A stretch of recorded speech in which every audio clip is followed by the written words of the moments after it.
پھر برائیوں سے بچنے کی طرف توجہ دلاتے ہوئے آپ نے فرمایا کہ تب ہی تم حقیقی بیعت کرنے والے شمار ہوگے جب برائیوں سے بچو گے. اور برائیوں میں ایک زنا ہے.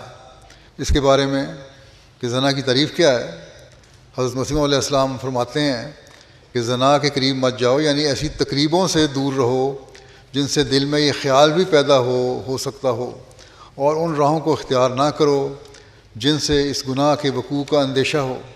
جو زنا کرتا ہے وہ بدی کو انتہا تک پہنچا دیتا ہے. زنا کی راہ بہت بری ہے، یعنی منزل مقصود سے روکتی ہے اور تمہاری آخری منزل کے لیے سخت خطرناک ہے.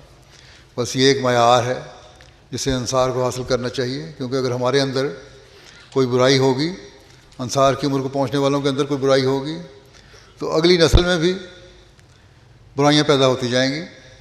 بس انصار کی ایک بہت بڑی ذمہ داری ہے کہ ایک عمر کے بعد تو اس طرح خیال نہیں آتے، لیکن 40 سے 60 سال تک کی عمر کے جو انصار ہیں وہ بعض دفعہ بعض برائیوں میں ملوث ہو جاتے ہیں.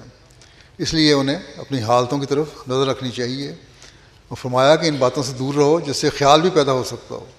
اور آج کل بہت ساری شکایات آتی ہیں، لوگوں کی بیویوں کی طرف سے شکایات آتی ہیں کہ انصار کی عمر کو پہنچ چکے ہیں لیکن ٹی وی پروگراموں میں یا انٹرنیٹ پر ایسے غلط پروگرام دیکھتے ہیں جو برائیوں کی طرف لے جانے والے ہیں، جو ایک قسم کا زنا ہی ہے. بس اس سے بھی بچنے کی ہر ایک کو کوشش کرنی چاہیے. اگر 5-10% بھی ہمارے اندر ایسے لوگ ہیں تو وہ بھی ایک بہت خطرناک نسبت ہے جس سے ہمیں بچنا چاہیے.